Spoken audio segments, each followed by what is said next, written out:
जगताप मामी यांना मी विनंती करतो की त्यांनी ग्रंथपूजन आणि दीदींचं स्वागत करावं. कालच्या कथाभागामध्ये धर्माची अतिशय साधी सोपी व्याख्या आपल्याला ऐकायला मिळाली. धर्म म्हणजे कर्तव्य. किती साधी सोपी व्याख्या काल दीदींनी समजून सांगितली. एखाद्या मुलानं आई वडिलांचं पालन पोषण जसं त्यांनी केलं, आई वडिलांनी मुलाचं, तसं म्हातारपणी सेवा केली तर त्याला आपण पुत्र धर्म म्हणतो.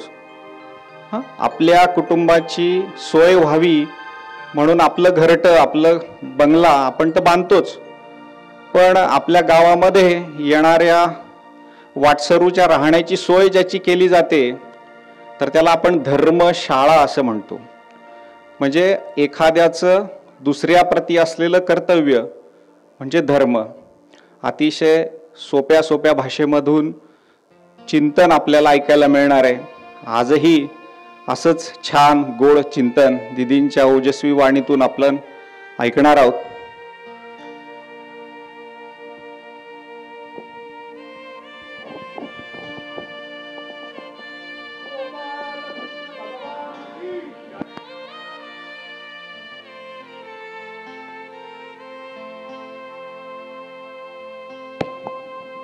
सर्व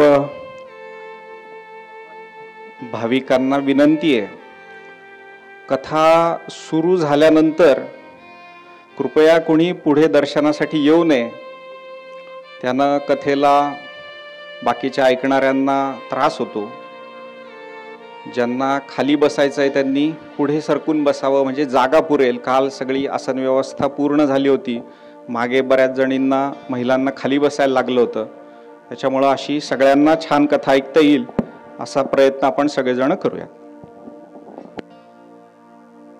श्रीराधे श्रीराधे. हरी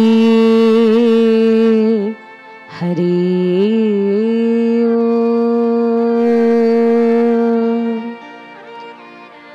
नमामि सद्गुरु शांतं सच्चिदानंद विग्रहं पूर्ण ब्रह्म परानंद ईशमानंदी वल्लभं चिंता संतान हंतारो यत्पादाम्बुजरेणवः स्वीयनं तन्निजाशाया प्रणमामि मुहुर्मुहुः. यदनुग्रहतो जन्तुर सर्वदुःखादि गो भवे तमहं सर्वदा वन्दे श्रीमद्वल्लभ दुन्दनम्. अज्ञानतिमिरान्धस्य ज्ञानाञ्जनशलाकया चक्षुरुन्मीलितं येन तस्मै श्रीगुरवे नमः.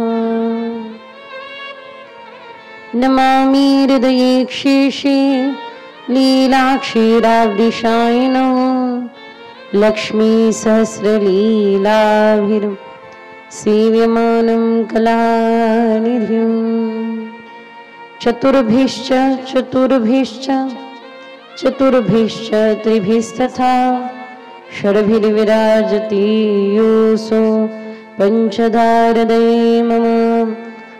श्री गोवर्धननाथ भगवान की, श्याम सुंदर यमुनी महारानी की, श्री वृंदावन धाम की, श्रीमद गोकुल धाम की, श्री मोहिनी राजा भगवान की, माली ज्ञानेश्वर महाराज की।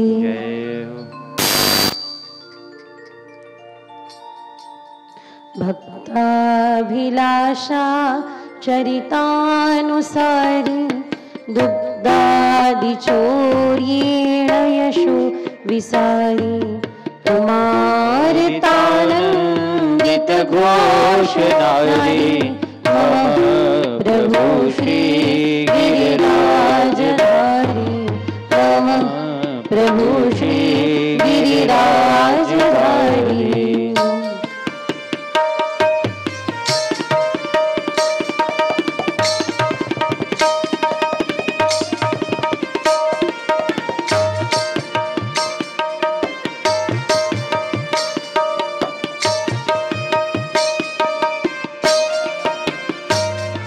व्रजांगना वृंद सदा विहारी अंगीर गुणागारतमोपहारी क्रीडारसावेशतमो विसारी मम प्रभु श्री गिरिराजधारी मम प्रभु श्री गिरिराजधारी।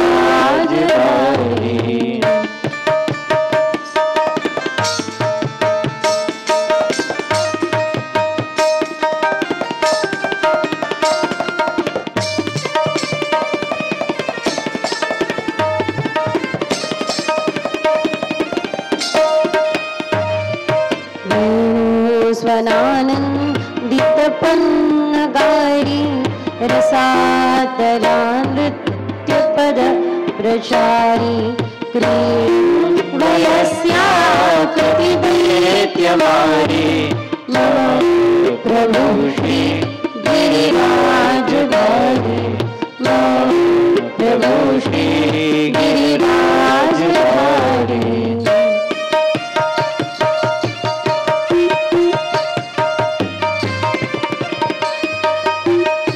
भक्ताभिलाषा चरितानुसारी, जे भगवान आपल्या भक्तांच्या अभिलाषे अनुसार आपलं चरित्र करतात, आपल्या लीलेचा विस्तार करतात, त्या भगवंताला, त्या गिरिराज धरण प्रभूला आम्ही शरण आहोत। दोन्ही हाताने टाळी वाजवत सगळ्यांनी गिरिराजधारी या श्लोकन गान करू।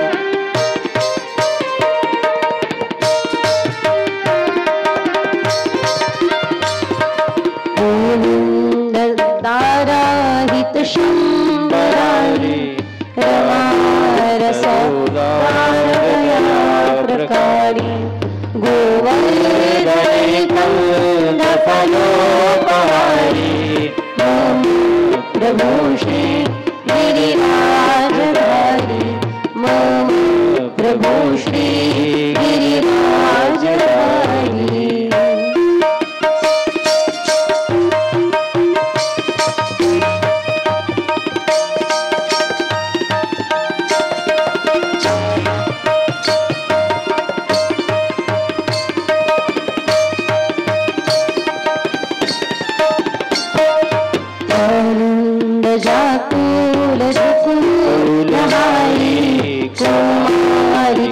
काम करा विकारी वृंदावनै गोवर्धनचारी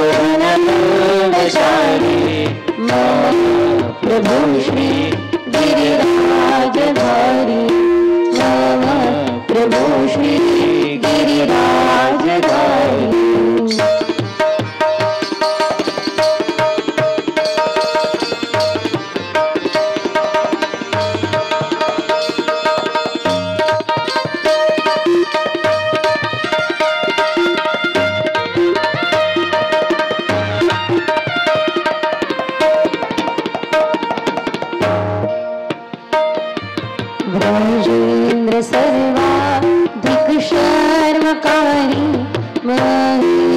गर्वाधिक गर्वहारी वृंदावैकं फलोपहारी मम प्रभो श्री गिरिराजधारी मम प्रभो श्री गिरिराजधारी।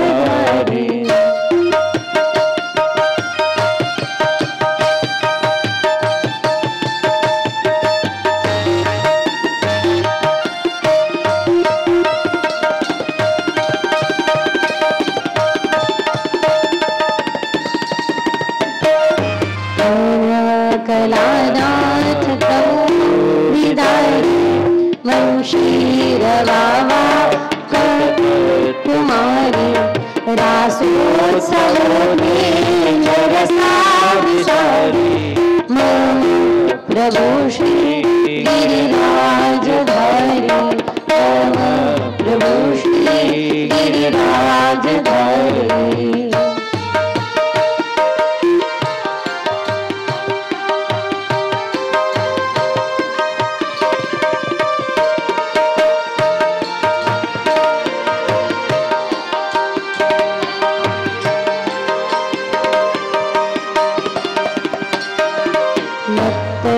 विपोद्यामगता मुकारी प्रसूना प्रपदीनहारी रामो रसस्पर्शकर प्रसारी मम प्रभो श्री गिरिराजधारी मम प्रभो श्री गिरिराजधारी मम प्रभो श्री गिरिराजधारी।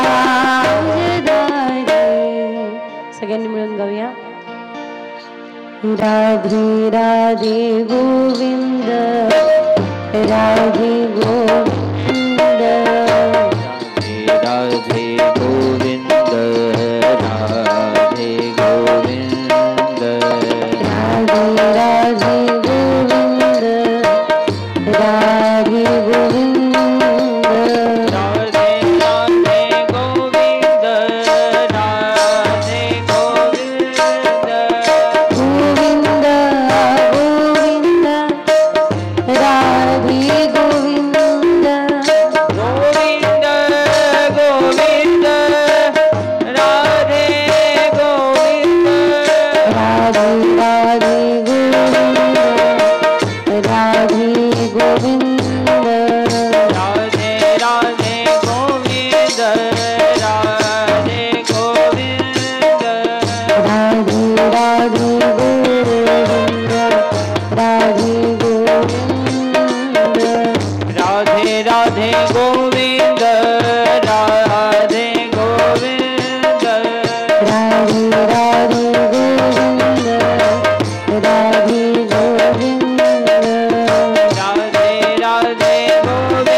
श्री राधे जय जय श्री राधे जय जय श्री राधे।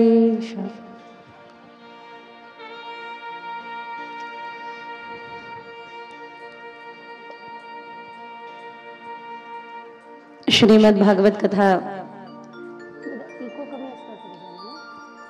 श्रीमद् भागवत कथा आपण सर्वांसाठी संजीवनी आहे, कारण भागवत कथेने 3 प्रकारे यज्ञ आपण पूर्ण करतोय. ज्ञानयज्ञ, दानयज्ञ आणि नामयज्ञ. या ठिकाणी अनेको संवाद आहे, तुम्हाला कल्पना आहेच. हीच कथा भगवान श्री विष्णू नारायणांनी ब्रह्माजींना सांगितली सृष्टीच्या उत्पत्ती करता. ब्रह्माजींनी सांगितली सनकादिकांना विस्ताराकरिता. त्यांनी केला नाही हा विषय वेगळा. सनकादिकांनी देवर्षी नारदांना सांगितली भक्तीच्या दुःख निवृत्ती करता. देवर्षी नारद महाराजांनी हीच कथा सांगितली व्यासांना व्यासजींचा असंतोष दूर करण्याकरता. वेद महर्षी व्यासांनी सांगितली शुकदेवजी महाराजांना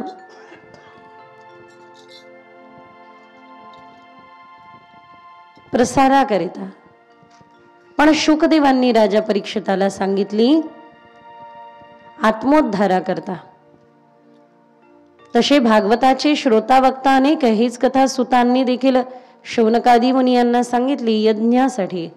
यज्ञामध्ये अवांतर समय आहे आणि त्यांना 6 प्रश्न आहे. किम श्रेय शास्त्रसारकः कस्य अवतार प्रयोजनम किम कर्म की अवताराशच धर्म कह शरणम गत. हीच कथा मैत्रेयांनी विदुरांना सांगितली आहे भगवंताच्या विरहामुळे. पण मात्र भागवताचे श्रोता वक्ता अनेक असले तरी भागवताचे मुख्य श्रोता वक्ता शुकदेव महाराज आणि राजा परीक्षित आहे. त्याचं कारण वक्ता रूपात शुकदेव आणि श्रोता रूपात राजा परीक्षित. कारण कथा फक्त झाली हे गरजेचं नसतं, कथा कशासाठी झाली हे त्याही पेक्षा जास्त गरजेचं असतं. 255 वर्ष झाले या ठिकाणी निरंतर सप्ताह सुरू आहे. पण संकल्प एक मात्र आहे की मोहिनी राजांच्या समोर त्यांच्या रूपाचं त्यांच्या लीलेचं गुणगान करायचं आहे. बऱ्याच अशा कथा असतात ज्या आयोजनाचा संकल्पच वेगळा असतो. आजकाल कथा कीर्तना आयोजन करणं स्टेटस सिम्बल झालंय. कारण त्यांना माहिती आहे की तमाशाला एक विशिष्ट वर्ग येतो आणि कीर्तनाला अधिकांश वर्ग येतो. त्यामुळे त्या लोकांनी काय केलंय की स्टेटस सिम्बल करून ठेवलंय की कथा कीर्तन आयोजन करणे. तुम्हाला विश्वास बसणार नाही पण वस्तुतः हे सत्य आहे की एकाच गावासाठी 2-2 कथा करायच्या. तिकडे जास्त गर्दी झाली तर इकडच्यांनी नाराज व्हायचं आणि इकडे जास्त गर्दी झाली तर तिकडच्यांनी नाराज व्हायचं. कथा होते हे यापेक्षा जास्त गरजेचं आहे ती कथा कशासाठी होते, त्याचा संकल्प काय आहे. नाशिकमध्ये कथा असताना मला त्या यजमानांनी विचारलं की ताई आम्ही आमच्या पूर्वजांच्या उद्धाराचा संकल्प घेऊन बसू का. मी त्यांना एकच म्हटलं की वहिनी तुम्ही तुमच्या पूर्वजांचा उद्धाराचा संकल्प घेऊन कथेला बसू शकता, काही हरकत नाही. पण मात्र असं जर का केलं तर की सगळ्यांना नामसंकीर्तन मिळावं आणि एकसाथ सगळ्यांचा उद्धार व्हावा हा संकल्प घेऊन बसला तर थोडा व्यापक विचार तुमच्या मनामध्ये असेल. कारण कथा होऊन गेलेल्या 7 पिढीचा आणि येणाऱ्या 7 पिढीचा उद्धार करणारी गाथा आहे भागवत कथा. भागवत कथा येणाऱ्या 7 पिढीचा उद्धार करते म्हणजे काय तर जो भागवत कथा श्रवण करतो अथवा जो भागवत भक्त आहे त्याच्या परंपरेमध्ये भागवत प्रेमी जन्माला येतात.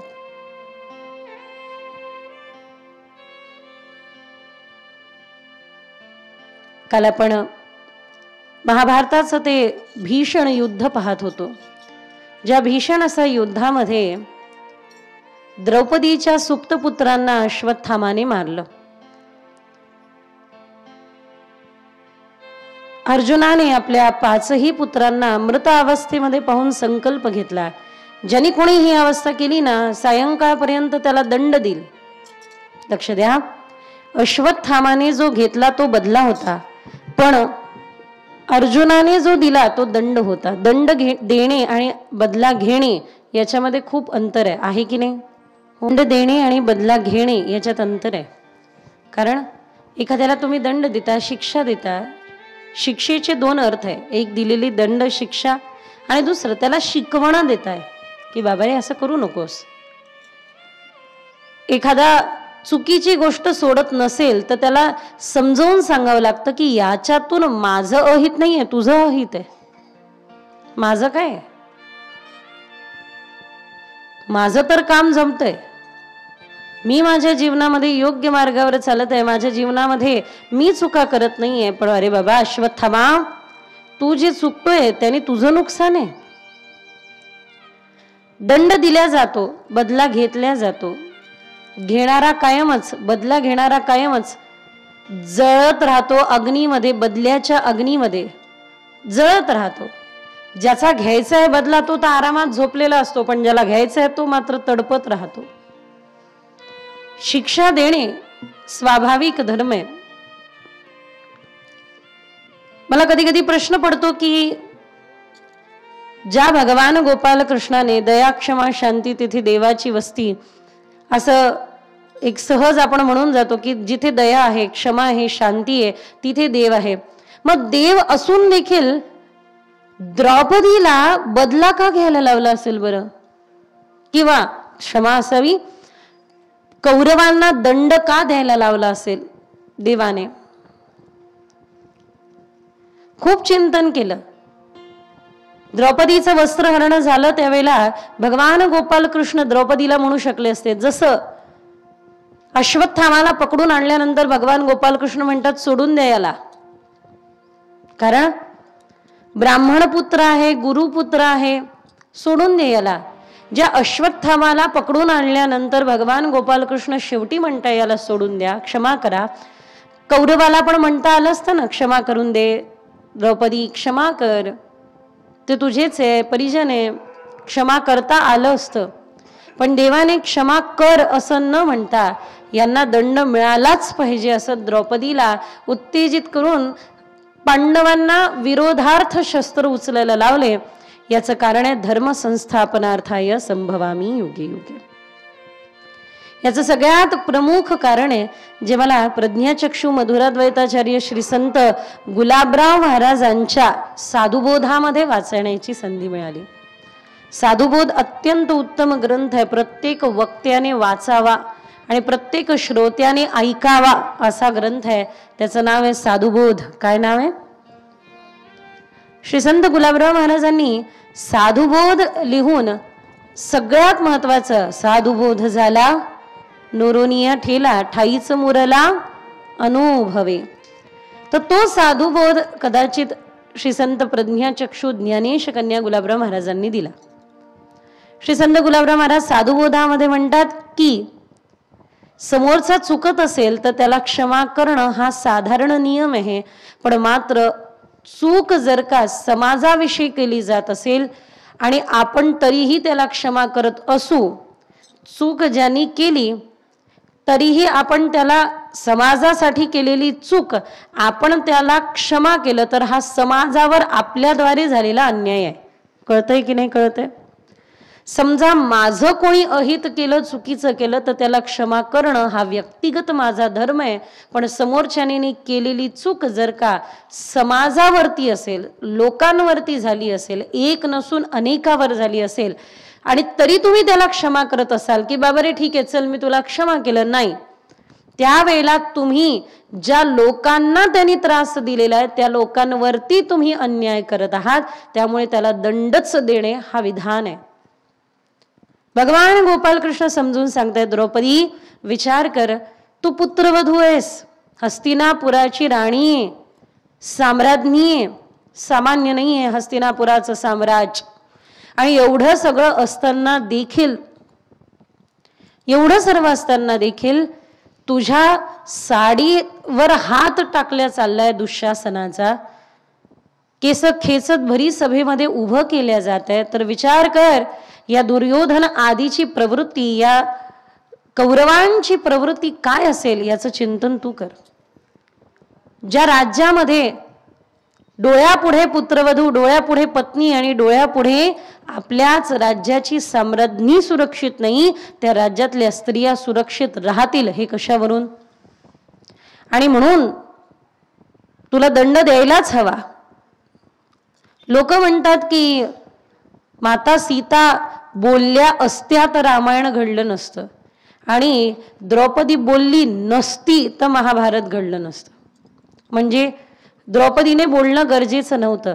लोक म्हणतात की महाभारतामध्ये असं आहे, कुठेतरी त्या इंद्रप्रस्थाच्या निर्माण केलेल्या त्या राजभवनामध्ये हा काय त्याचं नाव, दुर्योधन, हा बरोबर, शाबाश. कहा है महाभारत में, नाही है. महाभारतामध्ये हे आपल्याला पाहायला मिळत नाही. ही बऱ्याच अशा काही गोष्टी असतात की ज्या तथाकथित फिरत जातात. तुम्हाला माहिती आहे, आपल्या देवतांना बऱ्याच गोष्टी अशा, जसं प्रभू रामचंद्रांनी माता सीतेचा केलेला त्याग, याला कशा पद्धतीने विकृत करण्यात आलं किंवा या सगळ्या पद्धतीला कशा प्रकारे विकृत करून आपल्या पुढे मांडण्यात आलं याची कल्पनाही आपण करू शकत नाही. लोक कर्णाला दानशूर समजतात, पण वस्त्रहरणाची जी बुद्धी दिली होती ती कर्णाचीच होती. त्याचा दंड भगवान गोपालकृष्णाने यथोचित त्याला शेवटच्या समयाला दिला देखील होता. त्यामुळे तुम्ही जर का म्हणत असाल की अंधे का पुत्र अंधा असं म्हटल्यामुळे महाभारत छेडल्या गेलं, तर त्या अगोदर द्रौपदी पण नव्हती. मग लाक्षागृहामध्ये पांडवांना जाळण्याचं जे षडयंत्र रचलं त्याचं कारण काय? असं काही नाही. पहिलेपासून विष पेरल्या गेलंय. हे बघा, सगळ्यात महत्वाचं आहे की बेसिक ज्या वेळेला दोघही पांडव आणि कौरव एकसाथ लहानाचे मोठे होत आहे, त्यावेळेला झालेला संस्काराचा परिणाम आणि सगळ्यात महत्वाचं गांधारवरून आलेले आमचे शकुनी मामांचा विचार हा कौरवांमध्ये बराच रुजत चाललेला होता. वस्तुतः जर का कौरवांचा इतिहास आणि परत एकदा आपण ते सुरू केलं तर शांतनू पत्नी गंगामय्या सोडून गेल्या. त्यानंतर देवव्रत पितामह भीष्मांचा जन्म आधी झाला. प्रण केला की तुम्ही सत्यवतीला म्हणजे मत्स्यगंधेला विनंती केली की तुम्ही माझ्या पित्याबरोबर लग्न करा, मी विवाह करणार नाही, मी संकल्प घेतो. इथून कुठून तरी ते पाहायला मिळतं की अरे बाबा, कुठेतरी त्या ठिकाणाहून झालेला हा जो सगळा बदल होता, राजकीय बदल आदी, तो परिवेश, तो व्यवहार. तुम्हाला माहिती, द्रौपदी इतकी निपुण, 10,000 जिच्या दासी, पण प्रत्येकीच्या घरी काय चाललंय, कोणाच्या घरात काय समस्या आहे, कोणाला कोणता रंग आवडतो. अक्षरशः ज्यावेळेला पांडव वनवासामध्ये होते त्यावेळेला भगवान गोपालकृष्ण आणि सत्यभामा आई साहेब, सत्यभामा भूमीच्या अवतार आहे, भूमी अवतार आहे, भूदेवीचे अवतार आहे. सत्यभामा आणि भगवान गोपालकृष्ण माता कुंतीची भेट घेतात आणि म्हणतात की पांडवांना आम्ही भेटायला चाललोय वनामध्ये, काही सांगायचंय का त्यांना? कुंती मातेने निरोप दिला, हो माझ्याकडे एक त्यांना द्यायला निरोप आहे, आणि तो निरोप हा आहे, एकत्र रहा, सोबत रहा, एकमताने रहा, वेगळे होऊ नका, पांडवांनी एकीकरण ठेवा, आणि तुमच्या मतामध्ये जर का मतांतर असेल तर जे द्रौपदी म्हणेल तेच करा. कोण म्हणते? सासू म्हणते बरं का, आपल्या सुनेसाठी. हा, नाहीतर आज इतकं अवघड झालंय की आजची सासू म्हणते, बाई काय सांगू, माझा मुलगा इतका बिघडला, ती 6वी आल्यापासून माझा मुलगा इतका बिघडला. ती म्हटले बसतो, ती म्हणेल उठतो उठतो. पहिले जेव्हा त्याला इतके नखरे जेवणाचे होते, आणि आता जेवणात काही दिलं तो चुपचाप खाऊन घेतो, काहीच बोलत नाही, चुपचाप खाऊन घेतो. कसंही असो, जळलं मळक कशी करो ती पण खातो. आणि तेच माझे जावाई बाई किती चांगले, माझ्या मुलीने म्हटलं बस तर बसतात, माझ्या मुलीने म्हटलं उठ तर उठतात, माझ्या मुलीने जे म्हटलं ते ऐकतात, जे खाऊ घालेल ते खातात, मुळीच तक्रार करत नाही. गुण सारखेच आहे, अंतर फक्त एवढे आहे की ते समान गुण जावयात असल्यानंतर काय होतात आणि तेच गुण मुलामध्ये असल्यानंतर काय होतात, परिणाम तुमच्या डोळ्यापुढे. खरं आहे की नाही? सासा सुनाच्या गोष्टी नाही सांगितल्या तर तुम्हाला म्हणजे सांगितल्यासारखं वाटत नाही, करमत नाही. आणि कालचा वक्ता काही बरा नाही असो. नेवासावासी सुज्ञ मंडळी आणि कथाप्रेमी आहे याची कल्पना मला आहे. विनोदाचा भाग वगळला तर परत आपण एकदा आपल्या कथेकडे येऊया की सासू म्हणते जे सून म्हणेल ते ऐका. असं का तर ज्यावेळेला भगवान गोपालकृष्ण सत्यभामा यांना घेऊन जातात, द्रौपदीचं व्यक्तित्व पाहतात, तर द्रौपदीचं व्यक्तित्व अशा पद्धतीचं नाही की द्रौपदी महाभारत छेडेल. द्रौपदी अग्निपुत्री आहे, पण मात्र ज्यावेळेला अश्वत्थामाला पशुवत्पाशबद्ध करून उभं करतात त्यावेळेला द्रौपदीच म्हणते मुच्यता मेशो ब्रह्मणो नितनाम गुरु. याला सोडून द्या. का सोडून द्या अगं द्रौपदी? तुझ्या 5 पुत्रांचा मारेकरी आहे म्हणे. बरोबर आहे, पण गुरुपुत्र आहे. मारोदिदस्य जननी यथाहम पतिदेवता. यांचे पतिदेव युद्धामध्ये मारल्या गेले. मुलगाही मारल्या जाईल तर कुणाकडे पाहून जगायचं, कुणाकडे पाहून यांच्या आईसाहेबांनी आईनी राहायचं. त्यामुळे यांना सोडून द्या. सोडून देणे हाच एकमात्र पर्याय आहे. अर्जुन भांबावले, काय करावं ते करेना. भगवंताला विचारलं देवा तूच सांग काय करू. म्हणे अर्जुना आहा बिलकुल नाही, सोडू नको. अरे तुझ्या 5 पुत्रांचा मारेकरी आहे. आणि पुढे लगेच देव बोलले सोडून दे, गुरुपुत्र आहे. अर्जुन म्हणे अर्धा पागल पहिले होतो, उरलेला अर्धा आता व्हायला वेळ लागणार नाही. देवा एक काहीतरी सांगा. एकाच वेळेला 2ही तबल्यावरती हात ठेवणं अवघड असतं म्हणे. खरं आहे का? तुमचा अनुभव आहे. हा सोपं वाटतं अगदी. तुम्ही फक्त असं करता. आम्हाला इतकं सोपं वाटतं की अरे काहीच नाही आहे, काय आहे, नुसतं असंच तर करायचं. पण एक थाप शिकायला मी मध्ये माझ्या डोक्यात खूळ घुसलं होतं की मृदंग शिकू. त्यामुळे मग मी एक थाप 4 दिवस हात दुखला. थाप फक्त शिकण्यासाठी. आणि शेवटी कारण आमचे एक फार सुंदर परिचित आहे, फार अद्भुत तबला वाजवतात दादा, पूर्ण विदर्भात प्रसिद्ध आहे, विदर्भाचे. तर ते म्हणायचे की दीदी ज्यावेळेला गंडा बांधला आमच्या गुरुदेवांनी आम्हाला, त्यावेळेला सांगितलं 6 महिने फक्त 10 एवढंच वाजवायचं बस. तर मी म्हणे फक्त 6 महिने 10. आणि त्यांनी गंडा बांधताना सांगितलं होतं की बिलकुल नाही, कार्यक्रम स्टेज परफॉर्म करायचंच नाही, फक्त 6 महिने 10 एवढंच वाजवायचं. आणि त्यांनी सातत्याने वाजवलं. आज मी मुलींना फक्त 6 महिने 6 शिकवलं ना तर मला सोडून पळून जातील त्या.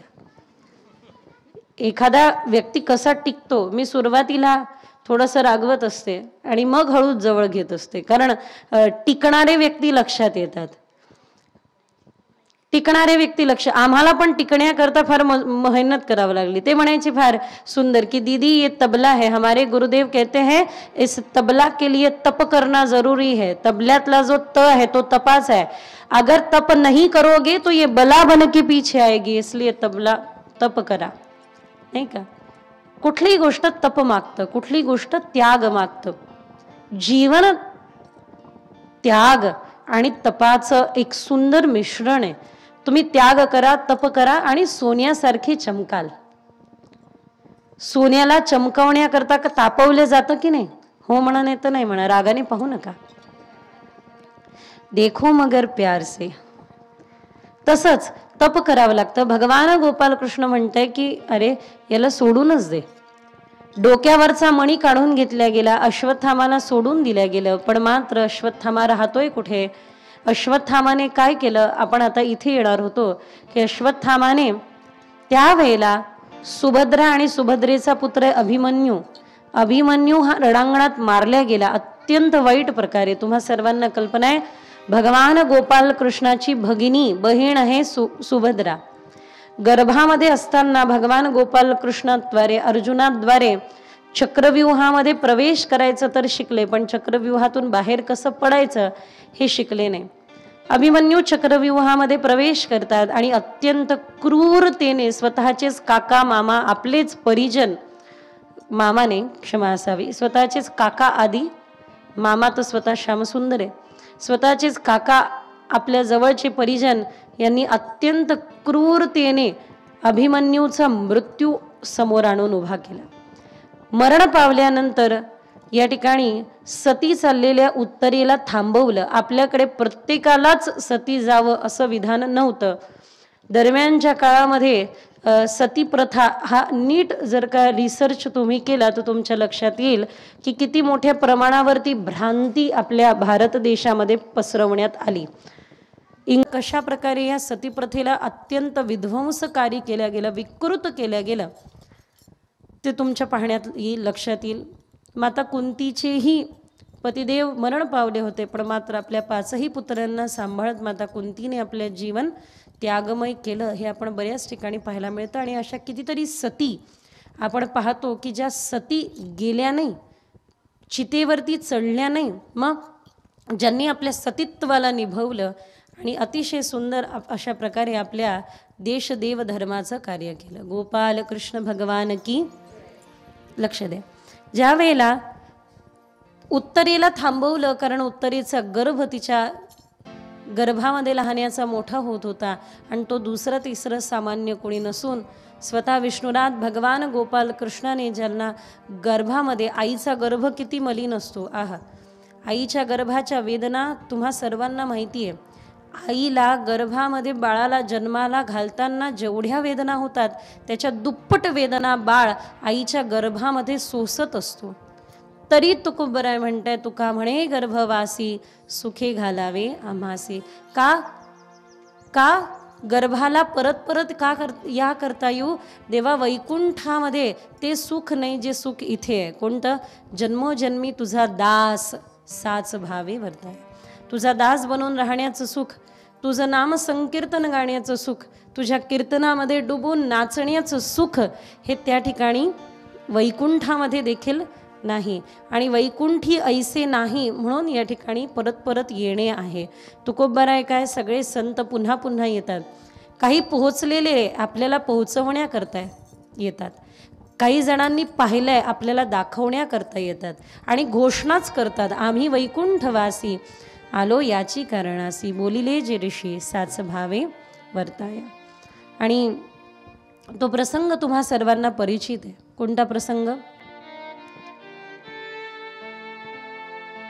माऊलींच्या माता आणि पित्याने देहांत प्रायश्चित्त केलं. कल्पनाही करवल्या जात नाही की लहान लहान 4 बाळे आहे. आणि विद्वत जनांनी सांगितलं की संन्यासाने गृहस्थाश्रम स्वीकारावा असा कुठला धर्म नव्हे. आणि जर का गृहस्थी व्हायचंच असेल आणि आपल्या मुलांना सन्मान द्यायचाच असेल तर देहांत प्रायश्चित्त स्वीकारावं लागेल. रात्रीच्या समयाला आपल्या गोजीरवाण्या 4 लेकरांना हृदयाशी लावलं. काय माहित त्या मुलांना की ही शेवटची रात्र होती आपल्या मातापित्याबरोबरची. निवृत्तीनाथ मोठे, निवृत्तीनाथांनी उपदेश घेऊन नाथ परंपरेद्वारे आपल्या प्राणप्रिय बंधू म्हणजे ज्ञानेश्वरांना, माऊलींना अत्यंत सुंदर अशा पद्धतीचं तयार केलं. वडील विठ्ठलनाथांना माहिती होतं, विठ्ठलपंतांना माहिती होतं की आता निवृत्तीनाथ सगळ्यांना सांभाळून घेईल. मुक्ताबाईंच्या डोक्यावरून हात फिरवला, आपल्या गोजीरवाड्या 4 लेकरांना पाहिलं आणि दोघांनीही आपल्या मातृपितृ दायित्वाला पूर्ण करण्याकरिता देहांत प्रायश्चित्त घेण्याकरिता सिद्ध बेटाकडे गेले. आम्ही आमच्या पुस्तकामध्ये विठ्ठल के वल्लभ जे पुस्तक आहे मी त्याविषयी बोलेलच. त्या पुस्तकामध्ये असं सांगितलं की प्रयाग म्हणजे प्रयागामध्ये प्राणत्याग केला. प्रयाग म्हणजे काय? जिथे 3 नद्याचा संगम आहे, त्रिवेणी संगम आहे. तुम्हाला कल्पना असेल सिद्ध बेटामध्ये त्रिवेणी संगम आज होऊ घातलाय. तो म्हणजे इंद्रायणीमध्ये ज्ञानसूर्य विठ्ठलपंत आणि भक्तीची धारा श्री रुक्मिणी आई साहेब इंद्रायणीमध्ये विलीन पाहताय म्हणून तो सिद्ध बेटाचा प्रयाग असं म्हटलं तरी चालेल. देहांत प्रायश्चित्त हे फक्त माऊलीं करता नाही, तुम्हा सर्वांकरता होतं. त्यांनी जर का देहांत प्रायश्चित्त घेतलं नसतं तर नेवासावासियांना पैस खांबाचं महत्व कदाचित कळलं नसतं. देहांत प्रायश्चित्त घेतलं आणि त्यानंतर 4ही भावंड आपल्या आईवडिलांना शोधत आहे. आजूबाजूच्यांनाही वाटलं की कसं सांगावं की तुमच्यासाठी त्यांनी देह त्यागलाय म्हणून. लहान लहान लेकरे, मुक्ताबाई तर अजूनच लहान. सोपार काकांनी जणू विचारलं की आई बाबा कुठे आहे? देहांत प्रायश्चित्त म्हणजे काय असतं? जलसमाधी म्हणजे काय असते? मग आई बाबा आता देवाघरी गेले का? मग परत आपल्याला दिसणारच नाही का? आईच्या हातचं पुन्हा कधी जेवायला मिळणार नाही का? बाबांच्या ज्ञानाने कधी परत आपल्याला उपदेशाचे डोस मिळणार नाही का? मुक्ताबाईंनी पाहावं, पूर्ण घरभर आई आई आई आई म्हणत जावं. लक्षात आलं होतं की माता पिता आता सध्या आपल्या सोबत राहिले नाही.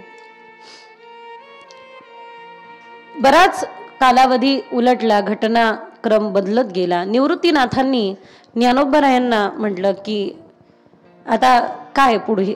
तर ज्ञानोबाराय म्हणले की नाही, ज्याकरता देहांत प्रायश्चित्त झालंय त्याकरिता आपण पुढे चालायला हवं, म्हणजे आपल्याला शुद्धीपत्र आणायला हवं. मौंजी बंधन झालंच पाहिजे, या विषयावरती आपण येत होतो. मौंजी बंधन झालंच पाहिजे. निवृत्तीनाथ म्हणताय, ज्ञानदेवा कशासाठी मौंजी बंधन? गीतेचे बोल लक्षात नाही का? नैनम छिंदंती शस्त्राणी नैनम दहती पावकः. अरे ज्ञानदेवा, आत्मा हा पवित्र आहे, सदा सर्वदा पवित्र आहे. या आत्म्याला जर अपवित्रता नाही तर शुद्धीपत्र कशासाठी? मौंजी बंधन कशासाठी? या बंधनामध्ये बंधण्याचा उद्देश तरी मुळात काय? त्यावेळेला ज्ञानदेव जे बोलले ते अत्यंत उत्तम. माऊली म्हणतात की दादा, आपलं येणं लोकांना शिकवण्यासाठी आहे. लोक आपल्या जीवनचरित्राचं अनुसरण करतील. जसं आपण केलं, जे आपण सांगितलं त्याऐवजी जे आपण केलं तसे अधिकांश जगत जगतील. म्हणून दादा, आपल्याला काहीतरी समाजाला शिकवायचं आहे आणि आपल्या आई वडिलांचा देहांत प्रायश्चित्त देखील याच करिता आहे. म्हणून आपल्याला शुद्धीपत्र आणून मौंजी बंधन अनिवार्य. कारण आपल्या चरित्रातून लोकांनी काहीतरी शिकावं. लक्ष द्या, मी परत परत सांगेल की हे पोहोचलेले आपल्याला पोहोचवण्याकरता येत आहे. यांनी पाहिलंय, आपल्याला दाखवण्याकरता येत आहे.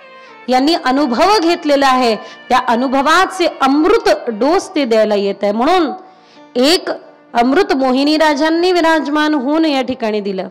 मोहिनी राजांचं दर्शन घेऊन असं म्हणतात, तो अमृत कलश मोहिनी राजांनी पैस खांबाजवळ ठेवला आणि आजूबाजूचे सगळे खांब मंदिराचे उखडल्या गेले, पण पैस खांब हल्ला नाही. आणि नवनिर्माण करत असताना, मंदिराचं नवनिर्माण करत असताना ज्यावेळेला खोदकाम केलं त्यावेळेला त्या पैस खांबाचा पार देखील, म्हणजे किती खोल आहे हे देखील सापडलं नाही. म्हणून पैसखांब तशाच पद्धतीने त्या ठिकाणी विराजमान राहिला. काल इतकं सुंदर सांगितलं आप्पांनी, ऐस पैस. ऐस म्हणजे कमी आणि पैस म्हणजे व्यापक. जे व्यापक आहे ते तिथे बसलेलं आहे. काही जणांचं तर हे मानणं आहे की करवीरेश्वर दुसरं तिसरं कोणी नसून ते पैसखांबच आहे, ज्याला टेकून स्वतः साक्षात हरिहरा नाही भेद अशा हरी रूपामध्ये असलेल्या आमच्या माऊलींनी या जगताला अमृतानुभवाचे अमृत असं परत एकदा पाजलं. भागवतामृतामध्ये या सगळ्याचं वर्णन असो अथवा नसो, काही लोक म्हणतात हो ताई, वेदांमध्ये संतांचं नाव कुठे दिसत नाही. बरोबर आहे, वेदांमध्ये संतांचं नाव नाहीये, पण वेदातली ऊर्जाच संत आहे हे विसरता कामा नये. वेदातली जी ऊर्जा आहे, वेदातली जी शक्ती आहे, ज्या शक्तीने संपूर्ण जगत आज चाललेलं आहे. नाही होते संत तो जलमरता संसार. नसते संत तर आपल्याला ही संस्कृती भेटली असती का? नसते संत तर किती विकृती आली असते. नसते संत तर आज आपण शिखा धारण करून, जनेऊ धारण करून अथवा या देवी देवतांचे गुण गायले असते का? बाबा संत आहे म्हणून आपण आहे. मी कालच वसंत पंचमी होऊन गेली म्हणून मी एकच सांगितलं की संत है इसलिए जीवन में बसंत है, नहीं तो बस अंत है. बरोबर आहे की नाही? संत आहे म्हणून जीवनात बसंत आहे, आणि जर वसंत आहे संत असल्यामुळे, संत नसेल तर बस अंत आहे. अंत व्हायला वेळ लागत. हो म्हणा नाही तर नाही म्हणा, काहीतरी म्हणा, मात्र याला हो म्हणतात, याला नाही म्हणतात. हे काय घालिंग लोटांगणबंदीनं चरड. तर अशा प्रकारे ना या ठिकाणी हे बघा, हसवायला काही लागत नाही. हसत खेळत अध्यात्माचा सुंदर हा भाव पाहूया. मला काल कोणीतरी म्हटलं की दीदी आपके सामने वृंदावन ये पढ़ा और सोचा कि कथा तो हिंदी में ही होगी, इसलिए हम आके बैठे. कोई चिंता मत करिएगा, बीच बीच में एक आध दूसरा अगर महत्वपूर्ण शब्द हो तो वो शब्द आपके लिए हिंदी में हम बोल दिया करेंगे. पर सबसे महत्वपूर्ण ये है कि लैंग्वेज की कोई आवश्यकता नहीं होती. देखो, जगत का हर एक प्राणी, जगत का हर एक व्यक्ति एक ही भाषा में मुस्कुराता है, प्रेम की भाषा में.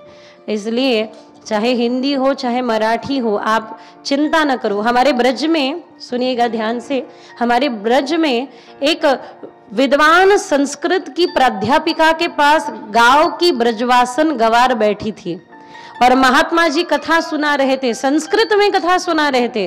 बड़ी लंबी लंबी बातें चल रही थी, बड़ी ऊंची ऊंची बात चल रही थी. इस प्राध्यापिका ने सुना और सुनते सुनते ये धीरे धीरे धीरे धीरे हाँ में हामी भरती रही. बगल वाली ने देखा कि ये भी हाँ में हामी भर रही है तो ये भी रोने लगी और हाँ हाँ वाह वाह, हाँ हाँ वाह वाह कहने लगी.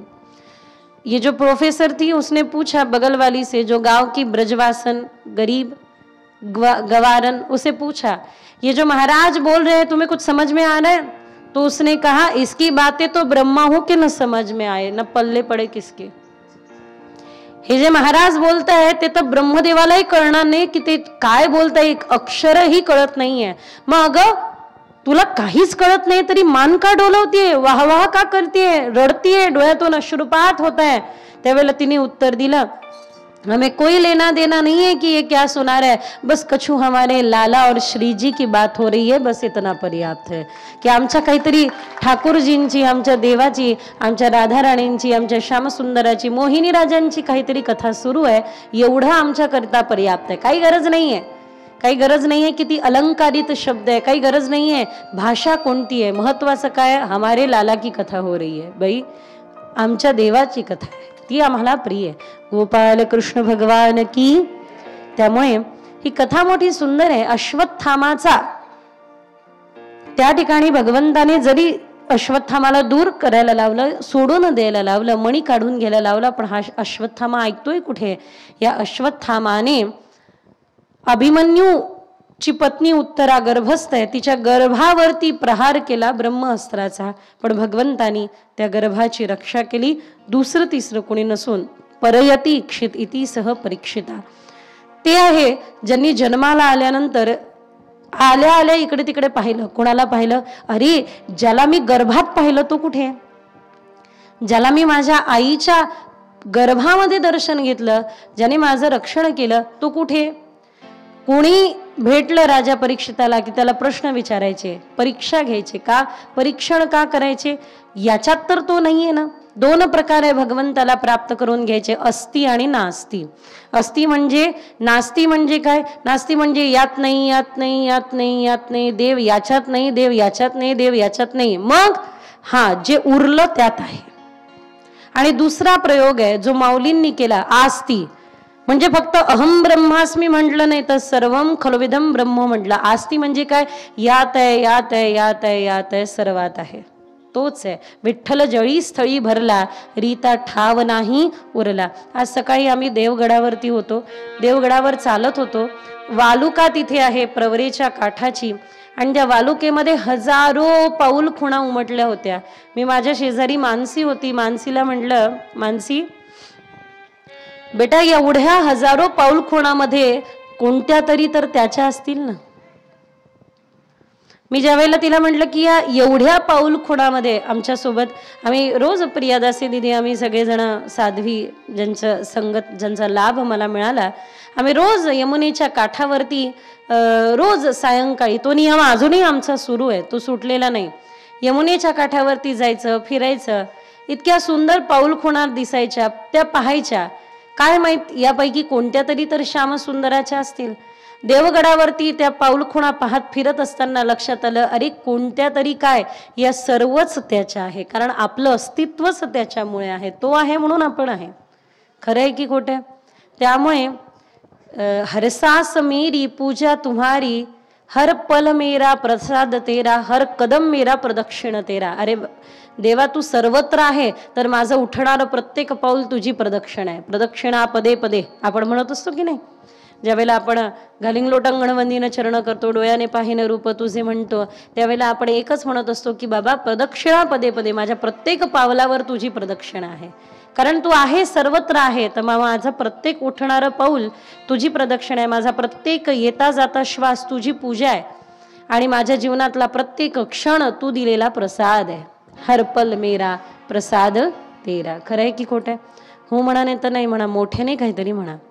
हां, हाताने टाळी वाजू, 2 मिनिटं सगळ्यांनी मिळून भजन करू आणि भगवंताने दिलेला हे सुंदर क्षण, एवढं सुंदर जीवन, डोळे तुम्ही घ्या सुख पहा विठ्ठलाचे मुख, हे जीवन अतिशय सुंदर आहे, अतिशय सुंदर आहे.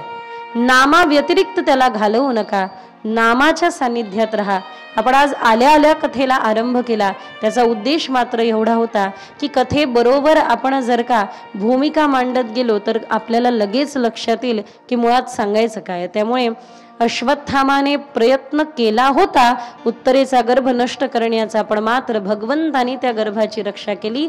जाको राखे साई अमार सकेना कोय. अर्जुन एकदा द्वारकेला गेले. 2 मिनिटं ऐका नाम संकीर्तनाचं महत्व, मग आपण पुढे पाहूया. अर्जुन एकदा द्वारकेला गेले. भगवान गोपालकृष्ण जेवायला बसणार होते. अर्जुनाला म्हणतात की बाबा तू छान हातपाय आधी धुवून ये, नीट स्वच्छ होऊन ये, मग आपण जेवायला बसू. अर्जुन जातात, पण प्रवासाचा थकवा एवढा असतो की त्यांना झोप लागते. देव ताटावरती बसतात, वाट पाहत बसतात, अजून कसा आला नाही, अजून कसा आला नाही. रुक्मिणी आईसाहेब म्हणतात थांबा मी पाहून येते. पाहण्याकरता आईसाहेब आल्या तर काय, अर्जुन झोपले. पण अर्जुन जरी झोपले, अर्जुनाचे फक्त मुख नाही, अर्जुनाचा कण कण आणि रोम रोम भजन गात आहे. हरे कृष्ण हरे कृष्ण हरे कृष्ण हरे कृष्ण हरे कृष्ण. रुक्मिणी आई साहेबांनी विचार केला परत परत अशी संधी येणार नाही, मग त्यांनी टाळी वाजवायला सुरुवात केली. हरे कृष्ण हरे कृष्ण हरे कृष्ण हरे कृष्ण हरे कृष्ण. भगवान गोपालकृष्ण विचार करताय की बराच वेळ झाला, अर्जुनही नाही, रुक्मिणीही नाही. सत्यभामा तेथे आल्या आणि म्हणू लागल्या काही देवा समस्या नाही, काही नाही, जेवायला बोलवण्याकरता अर्जुनला रुक्मिणी गेली पण अजून आली नाही, जरा पाहता का काय झालं. आल्यानंतर पाहतोय काय तर सुंदर अशा प्रकारे अर्जुन झोपलेल्या अवस्थेमध्ये हरे कृष्ण गात आहे. रुक्मिणी आई साहेब ताल धरत आहे. सत्यभामा आई साहेबांनी विचार केला मी का वंचित राहू, त्यांनी नाचायला सुरुवात केली. हरे कृष्ण हरे कृष्ण हरे कृष्ण. देवर्षी नारद महाराज जरा वेळाने आले आणि म्हणतात देवा ताटावरती बसला, जेवा ना. म्हणजे जेवलो असतो पण यजमान मी आहे आणि माझ्याकडे आलेले यजमान माझ्याकडे आलेले अर्जुन आहे आणि मी या ठिकाणी त्यांच्या स्वागतार्थ बसलोय. पाहुणे ते, यजमान मी, आल्याशिवाय मला कसं जेवता येणार. नारद म्हणे ठीक आहे मी येतो ना, बोलवून आणतो. हा जा, जरा पहा काय झालं नेमकं. नारद आले, त्यांनी पाहिलं की भगवान गोपालकृष्णाच्या नामस्मरणामध्ये तल्लीन झालेले झोपेत असलेले अर्जुन हरे कृष्ण गात आहे. रुक्मिणी आईसाहेब टाळी वाजवत आहे. सत्यभामा तालावरती नृत्य, म्हणे आता फक्त स्वराचीच कमतरता आहे. यांनी घेतली वीणा वाजवायला सुरुवात केली. हरे कृष्ण हरे. डोळे बंद करून सगळे आनंद घेत आहेत. देव म्हणतात जो जातो तो येतच नाही, तिकडच आहे. नेमकं झालं काय म्हणून देवच आता स्वतः पाहायला आले. येऊन पाहतात तर काय, ही अवस्था मोठी अद्भुत अवस्था. नेत्रबंद करून सगळे नामाचा आनंद घेत आहे. म्हणून यादवाचा राणा पांडवा घरी. म्हणून अर्जुनाला नरनारायणाचा अवतार असल्या कारणाने नराला नारायण प्रिय. भगवंताने काय करावं अशा अवस्थेमध्ये, तर भगवंताने अर्जुनाचे पाय घेतले आणि त्याचे चरण दाबायला सुरुवात केली. सुंदर ते सुकोमल हाताचा स्पर्श झाला आणि अर्जुनांचे नेत्र उघडले. पाहतो तर भगवंताच्या मांडीवरती स्वतःचे चरण दिसले आणि भगवान ते दाबताना दिसले. अर्जुन घाबरून उठले. नाही नाही देवा, असं कशाला. नामस्मरणामध्ये तल्लीन झालेल्या या तिघांना पाहिलं. सत्यभामा नृत्य करताय, नारदजी स्वर छेडताय, रुक्मिणी आईसाहेब ताल धरताय, सगळेजण आनंद घेताना पाहिलं. त्यावेळेला भगवान गोपालकृष्ण म्हणतात की अर्जुना, मला नारदांनी एकदा विचारलं होतं, त्यावेळेला मी त्यांना उत्तर दिलं, ते उत्तर तुला देतो. नाहम वसामी वैकुंठे योगिनाम हृदयेन च मद्भक्त यत्र गायंती तत्र तिष्ठामी नारदा. भाविकांच्या मेळात दिसला हरी आणि धावून या भक्ताचे कामे करी. श्री राधा राधा राधा श्री राधा श्री राधा श्री राधा राधा राधा श्री राधा श्री राधा श्री राधा राधा राधा श्री राधा श्री राधा श्री राधा राधा राधा श्री राधा श्री राधा श्री राधा राधा राधा श्री राधा श्री राधा श्री राधा राधा राधा श्री राधा श्री राधा श्री राधा राधा राधा राधा श्री राधा श्री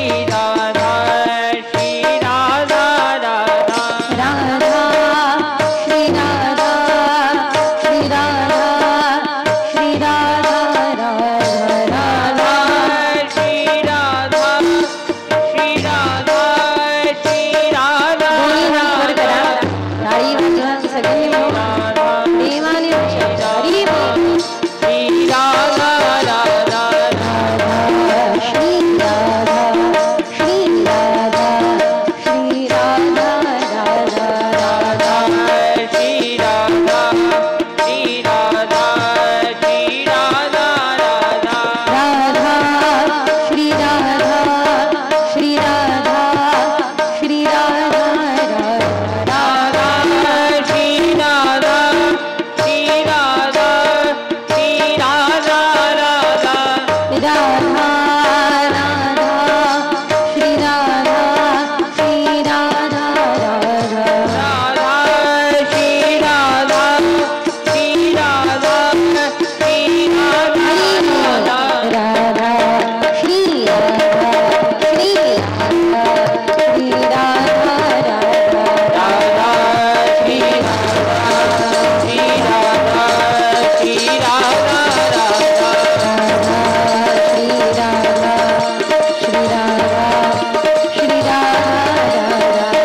राधा श्री राधा श्री राधा श्री राधा श्री राधा श्री राधा श्री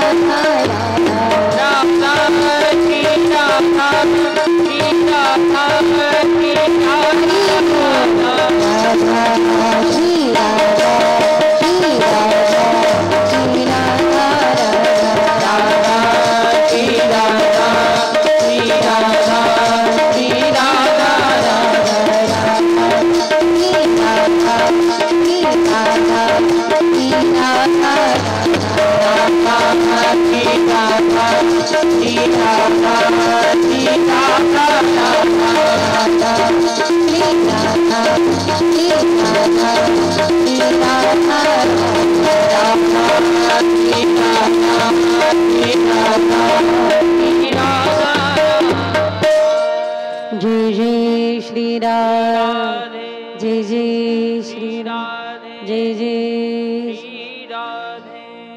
वाह. राधा राधा गाता गाता मधातला आपोआप प्रगट होतो. म्हणून आधार आधार जीवनाला आधार जर का असेल तर तो राधा नामाचा आहे. इकडे वर्णन केलं जातं भगवान गोपाल कृष्ण निजधाम गमन करण्या अगोदर उद्धवांची भेट घेतात.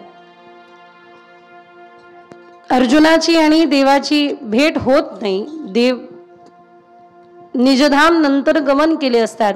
ज्यावेळेला अर्जुन पुन्हा एकदा द्वारकेला भगवंताची भेट घेण्याकरता येतात तेव्हा वापस जाताना अर्जुनाला सगळे अपशकून पाहायला मिळतात. कारण आता देवाने धराधाम सोडलेला आहे. आल्यानंतर अर्जुनाने सांगितलं की ज्येष्ठ हे दादा धर्मराज युधिष्ठिरांना म्हणतात की देव आपल्यात राहिले नाही, त्यांनी निजधाम गमन केलं. हे ऐकताच क्षणी कुंती मातेने देखील प्राणत्याग केला. लोक म्हणतात कुंती मातेचा जीव हा जंगलामध्ये ज्यावेळेला धृतराष्ट्र आणि गांधारी हे जळले त्यावेळेला गेला, तसं नाहीये. कुंती मातेने ऐकलं फक्त की भगवंताने धरा सोडली, त्याच वेळेला त्यांनीही स्व इच्छेने प्राणत्याग केला. कारण ज्या धरेवरती भगवंत नाही ती धरा आता आपल्यासाठी योग्य नाही. पांडवांनीही स्वर्गारोहण करण्याचा निर्धार घेतला आणि स्वर्गारोहण करण्या अगोदर आपल्या वंशामध्ये असलेल्या राजा परीक्षिताला चक्रवर्ती सम्राट केलं. सामत ज्याच्याकडे एक संख्यात्मक गाव असायचे, 10,000 गाव, त्याच्यापेक्षा अधिक गाव सामत म्हटलं जायचं. आणि त्यापेक्षा अधिक म्हणजे 1,00,000 जर का असेल ग्राम, 10,000 ग्राम असतील तर राजा, 1,00,000 ग्राम असेल तर सम्राट, आणि 10,00,000 आदी गावांची जर का त्याच्याकडे राज्य सरदारी असेल तर चक्रवर्ती सम्राट म्हटलं जायचं. तशा प्रकारे चक्रवर्ती सम्राट स्वतः राजा परीक्षित एकछत्री राज्य पाहू लागले. विचार करा केवढं मोठं राज्य त्यावेळेला त्या प्रकारचं राजा परीक्षितांना भोगायला मिळालं. म्हणजे किती संपत्ती, किती वैभव, किती जबाबदारींमध्ये राजा परीक्षित आहेत. पृथ्वी भ्रमण करण्या अगोदर पांडवांनी स्वर्गारोहण करण्यापूर्वी राजा परीक्षिताला सांगितलं की बाबा जो शरण येईल त्याला मरण द्यायचं नाही आणि धर्माने शासन करायचं. पांडवांनी एवढं सांगून आपले वंशज परीक्षितीला पूर्ण राज्य सोपवून त्या ठिकाणाहून स्वर्गारोहण करायला आरंभ केला. स्वर्गारोहणाची कथा पांडव प्रताप या ग्रंथामध्ये विस्तारपूर्वक वर्णन केल्या गेलेली आहे. आपण त्या ठिकाणी चिंतन करू शकता. यानंतर मात्र राजा परीक्षित एकदा पृथ्वी भ्रमण करत असताना त्यांनी एक मोठं विचित्र दृश्य पाहिलं. आणि ते दृश्य काय होतं तर एक नंदी आहे आणि एक गाय आहे. दोघांमध्ये पण संवाद चाललाय. आणि संवाद काय आहे तर या ठिकाणी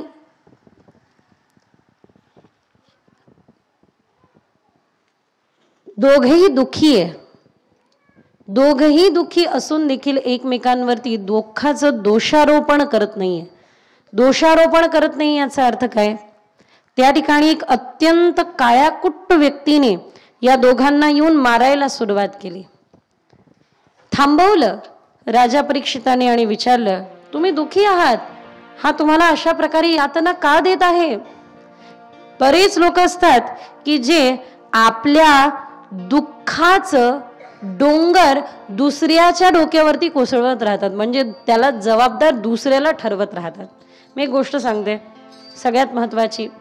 3 प्रकारे दुःख आपल्या जीवनात येतात. किती प्रकारे? 3 प्रकारे आपल्या जीवनामध्ये दुःख येतात. सगळ्यात पहिलं ते म्हणजे परिस्थितीवश. परिस्थिती अशी चालली आहे, काय करायचं, दुःख येणार. दुसऱ्या प्रकारे दुःख आपल्या जीवनात येतं ते म्हणजे आपल्या काही मनामध्ये राहिलेल्या मलिनतेच्या वश. आणि तिसऱ्या प्रकारे दुःख आपल्या जीवनामध्ये येतं त्याचं कारण असतं सगळ्यात महत्वाचं ते म्हणजे स्वभाववश. काही लोकांनी आपल्या स्वभावालाच दुःखी केलेलं आहे. हसायलाच तयार नाही, प्रसन्न राहायला तयार नाही. चुकून एखाद्या वेळेला ते हसले तर लोक विचारतात आज हसताय. काही लोक प्रसन्नतेच्या नावाने म्हणजे न म्हटलेलं बरं. काही लोकांनी स्वभावता स्वतःला दुःखी करून टाकलेलं आहे. एक नवीन सून घरी आली, सासूची खूप आपण सेवा करून प्रसन्न करायचा निर्धार सुनेने केला. खिचडी केली, कढी केली आणि आपल्या सासूबाईंना जेवायला बसवायचं असं ठरलं. जेवायला बसलं, ताटावर पाट नाही पाटावर ताट, सुंदर व्यवस्था, उदबत्ती लावली, रांगोळी काढली, सासूबाई जेवायला बसल्या, खिचडी कढी खायला सुरुवात केली. 1 वाटी कढी पिली, 2 वाटी, 3 वाटी, 4, 5वी घेतली आणि घराबाहेर फेकली. असं असतं का? असा स्वयंपाक करतात का? काय झालं सासूबाई? अहो मी पाहिलं सगळं. नाही नाही नाही नाही म्हणे, हे शिकवलं का आई वडिलांनी? पण हो झालंय काय नेमकं ते तर सांगा. नाही नाही नाही नाही, तुला कळतच नाही, आई वडिलांचं हेच शिकवण. हो झालंय काय? कढीत मीठ कमी झालं. ठीक आहे, काही हरकत नाही. हे मी जे सांगते ते प्रयोग आताच्या सासूने करू नका. हा वेळ मी ही जे सांगत आहे मी दुसरं म्हणजे एक असं समजून चला, एक पिढी अगोदरचा एक्सपिरियन्स सांगत आहे. आताचा एक्सपिरियन्स फार वेगळा आहे, अवघड आहे. एक पिढी अगोदर असं असू शकतं. त्यावेळेला सासवा कडक आणि सुना नम्र होत्या. आज मला बोलायची गरज आहे का? नको ना. तुमच्या दुःखावरती मीठ चोळायची गरज नाही ना. हा मग धन्यवाद. गोपाल कृष्ण भगवान की. दुसऱ्या दिवशी परत अगदी व्यवस्थित मापात स्वयंपाक केला. सगळं 2 वेळा सुनेने चेक केलं. मग आपल्या सासूला जेवायला बसवलं. सुंदर ताट, रांगोळी, वाटी आदी सगळं एकदम चकाचक मस्त. सासूबाई जेवायला बसल्या. आजही कढी होती. 1 वाटी कढी, 2, 3, 4, 5, 6 वाटी. आज तर 6 पण 7वी घेतली आणि घराबाहेर फेकली. सुनबाई परत धावत आल्या. सासूबाई आज मी अगदी सगळं मापात टाकलंय, व्यवस्थित केलंय, 10 वेळा चाखून केलंय, 10 वेळा लोकांना विचारून केलंय, कोणालाही त्याचा त्रास झाला नाही असं केलं आहे. काल तुम्ही म्हटलात आई वडिलांनी शिकवलं का म्हणून मला थोडंसं वाईट वाटलं बरं का, पण आज मी 4 वेळा व्यवस्थित केलं. आज काय समस्या झाली? जमलंच नाही. म्हणे काय नाही जमलं? जसं आज केलं तसं काल का नाही केलं हे सांग. याला म्हणतात स्वभावतः दुखी. ही गोष्ट वेगळी आहे. मी सासूचं उदाहरण दिलं, आज सुनेचं पण देऊ शकते. कारण गंमत काय आहे माहिती आहे, आजकाल जर का सासवा आणि सुना कथेत येऊन बसले असेल तर एखादा उदाहरण कथाकारांनी देणंही मोठं अवघड झालंय. असं उदाहरण दिल्यानंतर लगेच पाहते सुना सासवाकडे, ऐका तुमच्यासाठी. कथा ही सप्लाय करण्यासाठी नाही, अप्लाय करण्यासाठी, आपल्यासाठी आहे, तुम्हा प्रत्येकासाठी आहे, माझ्यासाठी आहे, आपण सर्वांसाठी आहे. बरोबर आहे ना? त्यामुळे काही लोक स्वभावतः दुःखी असतात. दुःखी असतात म्हणजे काय? स्वतःच्या दुःखाला कारणीभूत दुसऱ्याला ठरवतात. मी आजपर्यंत व्यासपीठावरती आहे, ग्रंथ माझ्या समोर आहे, मी आजपर्यंत स्वतःच्या दुःखासाठी दुसऱ्याला कधीही जबाबदार ठरवलं नाही. कधी आपण परिस्थितीला जबाबदार ठरवतो, कधी ग्रहाला जबाबदार ठरवतो, कधी कुणा व्यक्तीला जबाबदार ठरवतो. खरं सांगू, जोपर्यंत आपण स्वतःच्या दुःखाला दुसऱ्याला जबाबदार ठरवणार, या जगातली कोणतीच वस्तू तुम्हाला आनंदी करू शकत नाही. तुम्ही दुःखी आहात तुमच्याच मनामुळे आणि तुम्ही आनंदी होऊ शकाल तुमच्याच मन विचारांमुळे. हे सत्य आहे. तुम्ही म्हणाल ताई दुसऱ्यांचा त्रास आहे. हो, त्रास होतो स्वाभाविक आहे. दुसऱ्यांचा त्रास होणं स्वाभाविक आहे, पण त्या त्रासाने तुम्ही त्रासून घ्यायचं की नाही हे तुमच्या हाती आहे. हे खरोखर तुमच्या हाती आहे. त्रासाची सुरुवात कोणत्या पद्धतीने होत असते आणि त्याचं लेवल काय असतं याची कल्पना तुम्हाला आहे. वेळेत प्रवृत्ती आणि निवृत्ती शिकता आलं पाहिजे. कुठून लवकर हात जोडून निघून जावं आणि कुठे थांबावं हे कळलं पाहिजे, नाही का? अकबराने बिरबलाला म्हटलंय तुझ्या बाबाला घेऊन 1 दिवस मला त्याच्याशी बोलायचंय. बाप म्हणे मला बोलता येत नाही ना, राजा पुढे काहीतरी भल तसं बोललो आणि त्याला जर का राग आला तर. म्हणे तू बोलायचंच नाही. म्हणे बाबांना सांगितलं, वडिलांना सांगितलं, बाबा तुम्ही बोलूच नका. अरे पण राजा माझ्याशी बोलेल, मग त्यांनी तर मला काही विचारलं तर मी काही उत्तर देतो, मग कसं? मला एक तर ऐकू येत नाही, विचारतील 1 आणि मी सांगेल 3रंच, मग कसं गडबड होईल. म्हाताऱ्या माणसांचं कसं असतं माहिती आहे ना तुम्हाला? माझ्या आजीला विचारायचं भाजी पाहिजे का? भाजी. ती म्हणायची दही नको नको नको, दही नाही खात मी. असं अवघड असतं. तर मला एक तर ऐकू येत नाही. म्हणे काय बोलू मी त्या राजापुढे, त्या अकबरापुढे? म्हणे तुम्ही बोलायचंच नाही, फक्त शांत बसायचं. म्हणे चला. घेऊन आले आपल्या वडिलाला, बिरबलाला पुढे बसवलं. राजा काय काय बोलायचं, मात्र बिरबलाचा बाप 1 नाही 2 नाही 2-3दा विचारलं तरी बापा बोलायला तयार नाही. शेवटी वैतागून अकबर बिरबलाला म्हणतो, का रे हे बिरबला इकडे ये, मला एका प्रश्नाचं उत्तर दे. एखाद्याला मूर्खाशी पाला पडला, समजा मूर्ख समोर येऊन बसला तर काय करायचं? म्हणे तेच करायचं जे माझे बाबा करत आहे, शांत बसायचं. कळलं त्याला कळलं, नाही कळलं तर राहू द्या, शांत बसा, थोडंसं समोर चला. परिस्थिती जाऊ द्या, वेळ जाऊ द्या, आपल्या दुःखाला जबाबदार दुसऱ्याला ठरवू नका. या जगात अशी कोणतीच समस्या नाही ज्या समस्याला तुम्ही सामोरी जाऊ शकत नाही. माता कुंतीने दुःख मागितलं, विपदः संतून शश्वतत्र जगद्गुरु. मला विपद हा द्या, मला दुःख द्या, मला संकट द्या, मला आपद हा द्या. या विपद हा का मागितल्या? तर एकच मात्र आहे की दुःख जर का आहे तर माझ्या जीवनामध्ये तुझं स्मरण सदा बनलेलं आहे. त्यामुळे राजा परीक्षित दुःखी, राजा परीक्षितांसमोर हे दोघंही धर्म आणि पृथ्वी, नंदी म्हणजे धर्म आणि गाय म्हणजे आणि पृथ्वी, दोघंही दुःखी आहे पण दोषारोपण करत नाही. त्या कलीने तिथे येऊन दोघांनाही मारायला सुरुवात केली. ए थांब बाबा, माझ्या राज्यात तू धर्म आणि पृथ्वीला त्रास देऊ शकत नाही. मग म्हणे मला जागा द्या. दिल्या ना जागा. द्यूतम पानम स्त्रियम सोना. ज्या ठिकाणी मद्यपान आहे त्या ठिकाणी मद्यपान, ज्या ठिकाणी पैसा लावून खेळ खेळला जातो त्या ठिकाणी कली आहे. कलह कुठे कुठे आहे पहा. कोणत्या कोणत्या घरात कली आहे. ज्या ठिकाणी मद्यपान पिलं जातं त्या ठिकाणी कली आहे. ज्या ठिकाणी पैसा लावून खेळ खेळला जातो तिथे कली आहे. भ्रष्टाचार आहे, दुराचार आहे, स्त्रीचा अपमान आहे, तिथे कली आहे. म्हणे महाराज एखादी तर चांगली जागा द्या म्हणून दिलं स्वर्ण. वाईट प्रवृत्तीने मिळवलेल्या स्वर्णामध्ये कली आहे. असं काय होतं? राजा जरासंघाचा मुकुट होता. राजा जरासंघाचा मुकुट धारण करून राजा परीक्षित शिकारीला निघाले असता राजा परीक्षिताने ज्या वेळेला शिकार केली पण मात्र शिकार मिळाली नाही. तहानेने व्याकुळ झालेल्या राजा परीक्षिताने गुरु शम्मिकांच्या आश्रमामध्ये प्रवेश केला. पाणी द्या असं वाटलं की मलाच पाहून इथे ढोंग करत आहे की काय, म्हणून तिथे पडलेला मेलेला सर्प उचलला आणि तो गळ्यामध्ये टाकला.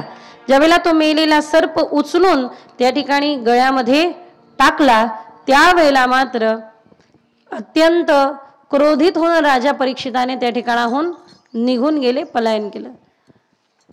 ऋषी शृंगींनी हे पाहिलं आणि आपल्या पित्याचा हा अपमान समजून हातामध्ये जल घेतला आणि शाप दिला. काय दिला? इति लंघित मर्यादम तक्षक सप्तमे हनी.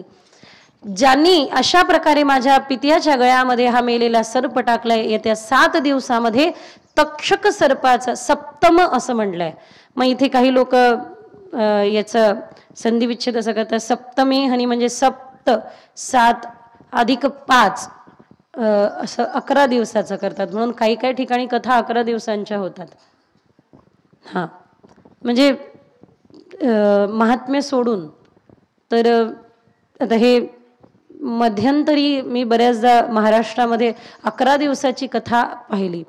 तर मग त्यावेळेला हे सांगत होते की जटापाठी घनपाठी त्याच्यामध्ये पण बराच अंतर आहे की निघालेच हस्तिनापुरावरून राजा परीक्षित त्यांना शुक्तालावर पोहोचेपर्यंत तेवढा विलंब झाला. तो 5 दिवस तिथे धरतात. ते हस्तिनापुरावरून निघाले आणि शुकतालापर्यंत पोहोचले, ते 5 दिवस गेले आणि उरलेले 7 दिवस कथा सांगितली. म्हणून ते अशा प्रकारे 11-12 दिवस समजून चालतात. जे काही असेल गोपाल कृष्ण भगवान की. पण येत्या 7 दिवसामध्ये तक्षक सर्पाचा दंश होऊन तुमचा मृत्यू होईल अशा पद्धतीचा शाप शृंगींकडून प्राप्त झाला. राजा परीक्षितांपर्यंत ते पोहोचलं. स्वाभाविक आहे त्या कलीच्या डोक्यावर बसण्याने कुठेतरी मनामध्ये शिकारीचा भाव निर्माण झाला. कारण आतापर्यंत राजा जरासंघाचा मुकुट हे डोक्यावरती घालायचा विचार कधी झाला नाही. राजा जरासंघाच्या मुकुटामध्ये धारण केलेल्या कलीला डोक्यावरती घेतल्या कारणाने म्हणून पायीची वाहनं पायी बरी हे माऊलींनी आपल्याला पहिलेच सांगितलं. वस्तुतः या ठिकाणी आपण जर का चिंतन केलं तर आपल्या लक्षात येईल की धर्म आणि पृथ्वी यांना 3 पाय नाही, केवळ 1 पाय आहे.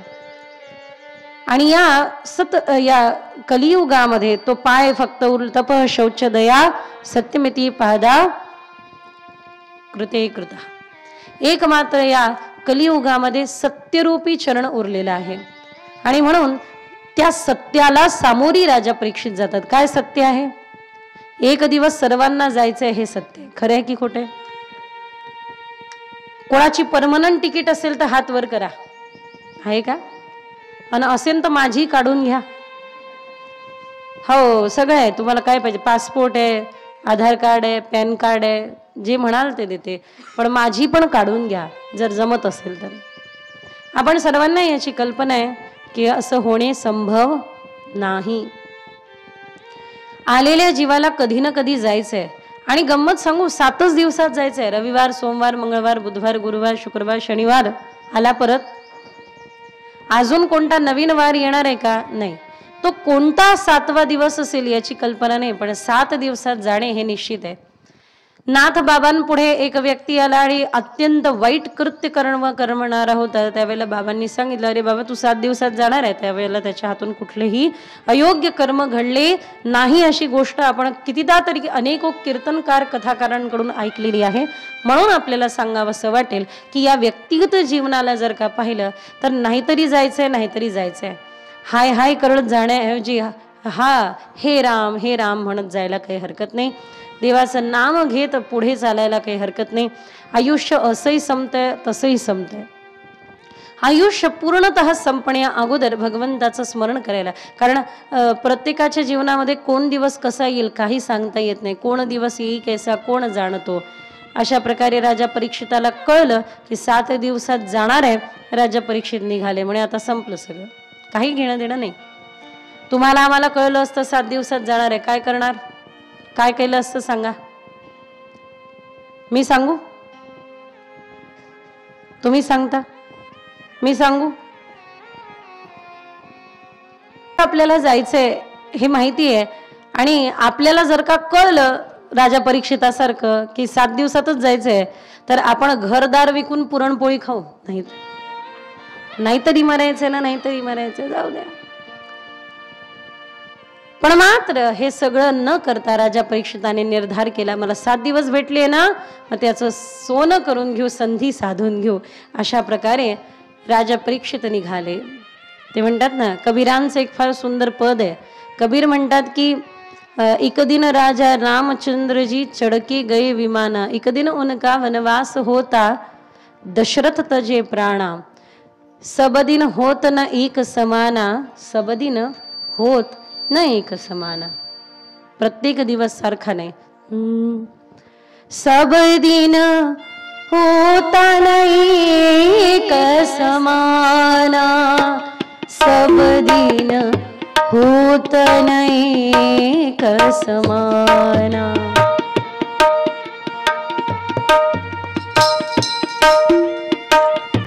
सब दिन होत न एक समाना, सब दिन होत न एक समाना.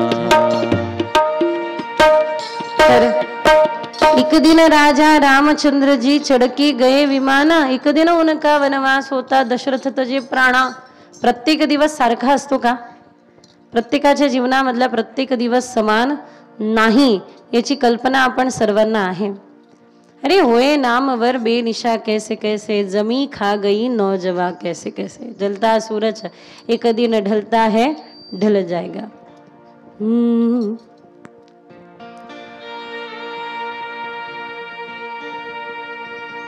ये किराए का मिला है वो मका, ये किराए का मिला है वो मका, कोठड़ी खाली कराली जाएगी, कोठड़ी खाली कराली जाएगी.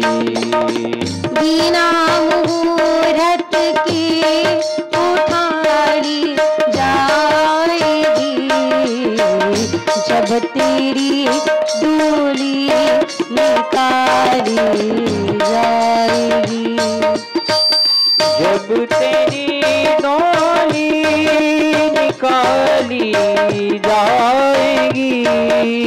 ये किराए का मिला है वो मका. चालू दिलं तरी चालेल. ये किराए का मिला है वो मका, कोठडी खाली कराली जाएगी. बरोबर आहे की नाही? एक दिवस आपल्याला सिकंदराची कथा तुम्हाला माहिती असेल तर सिकंदराने संपूर्ण विश्व जिंकलं. एक रोग असा झाला की विनंती केली, अरे माझ्या आईपर्यंत मला जिवंत न्या, बस माझं अर्ध शासन तुम्हाला देतो, माझं अर्ध वैभव तुम्हाला देतो. पण मात्र शेवटी सिकंदरच्या हाती काही आलं नाही. एकदा सिकंदराने एका फकीराला पाहिलं, त्या फकीराला मदमस्त फिरताना पाहिलं. माटी कही कुम्हार से तू क्या रोंदे मोर, एक दिन ऐसा आएगा जो मैं रोंदूंगी तोरे. माटी कही कुम्हार से तू क्या रोंदे मोर, एक दिन ऐसा आएगा मैं रोंदूंगी तोरे. माती पण कुंभाराला म्हणते, अरे तू काय रोंधतो मला, एक दिवस असा येईल, एक दिवस असा असेल ज्या दिवशी तू माझ्यात समावलेला असेल. दोन्ही हाताने टाळी वाजवा.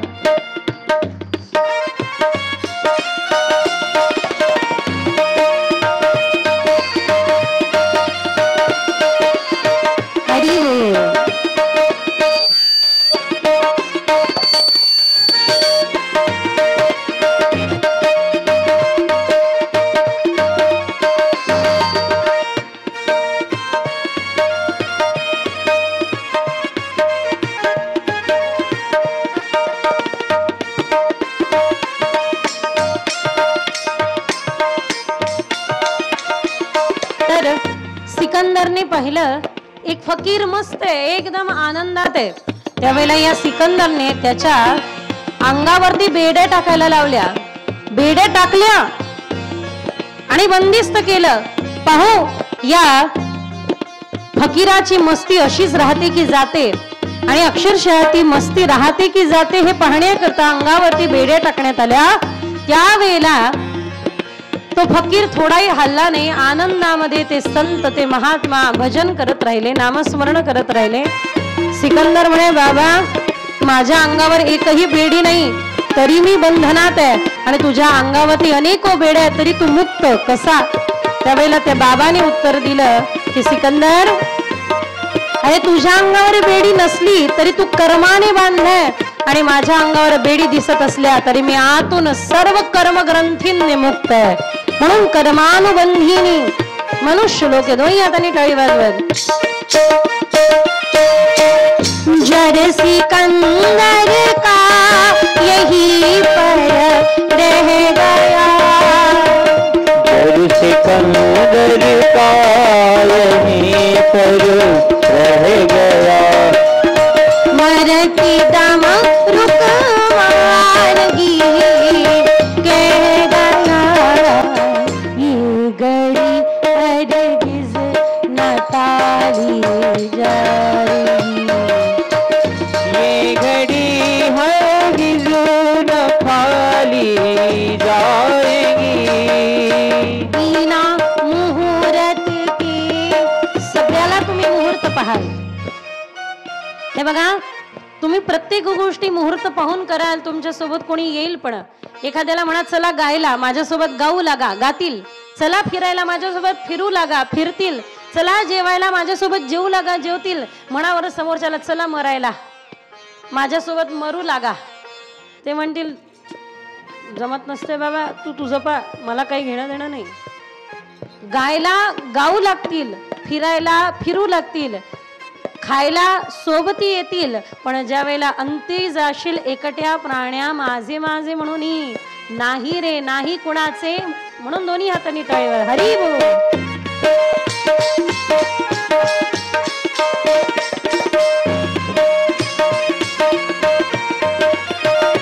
हरी बोल.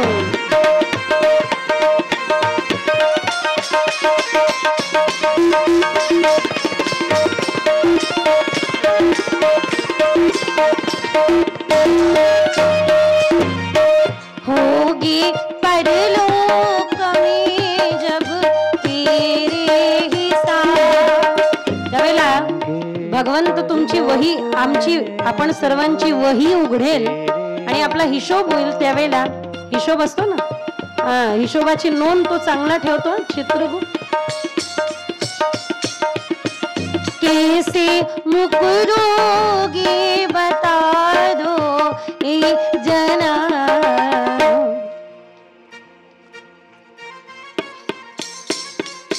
जब वही तेरे निकाली जा.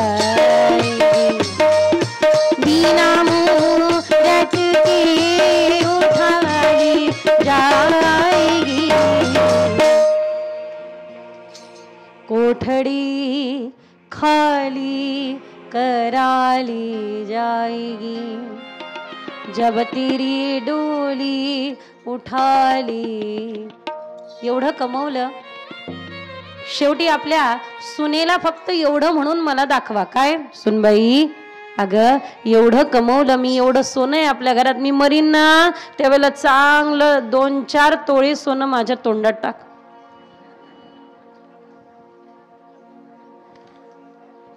ऐकतील का?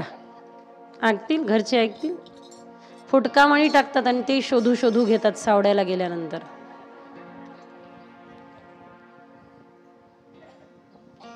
जगाची जी वास्तविकता आहे ना, त्या वास्तविकतेचा बोध समजून चला.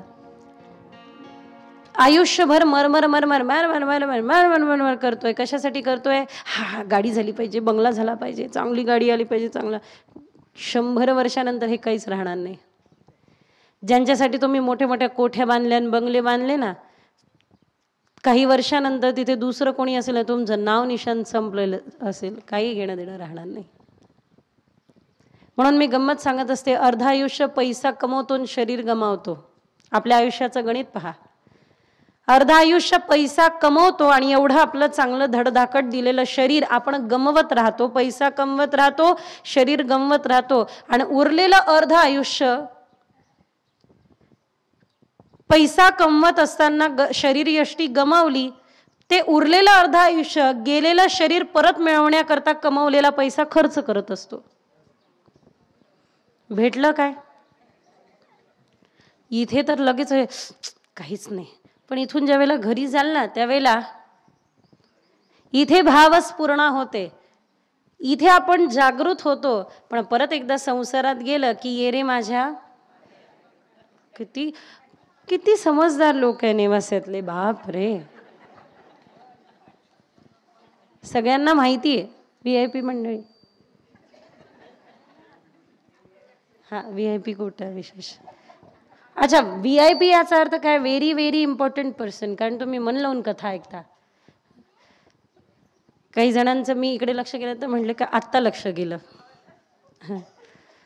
नाही, मी असं नेक रोटेशन करत राहील मध्ये मध्ये, काही हरकत नाही. गोपाल कृष्ण भगवान की. खेळीमेळीचा परमार्थ आहे आपला. असं अवघड तोंड करून बसून मला पण जमत नाही सांगायला. काय करता? काय आहे ना, मी एका महात्म्याच्या श्रीमुखातून ऐकलं होतं. बापूंचं नाव तुम्ही ऐकलं असेल, मुरारी बापू. बापू फार सुंदर बोलले, मला ते वाक्य फार त्यांचं पटलं. ते वाक्य महात्म्यांचं, कधीतरी कोणतं तरी वाक्य आपल्याला कसं हे होऊन जातं.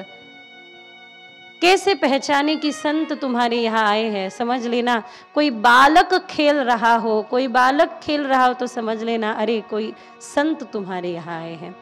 तर मला असं थोडं बालक, माझ्यातलं जे बालपण आहे ते जिवंत ठेवायला आवडतं. आणि भगवंतानी ते ठेवलेलं आहे, कृपा आहे. वय किती असो, पण मात्र ते बालक जे आहे. मी लहानपणी व्यासपीठावरती बसली, माझ्या वयाच्या असं समजा 13-14व्या वर्षी बसली. कितीकच माईकवाल्यांचे मी माईक तोडले असेल माहिती नाही, लहानपणी. काळजी करून दादा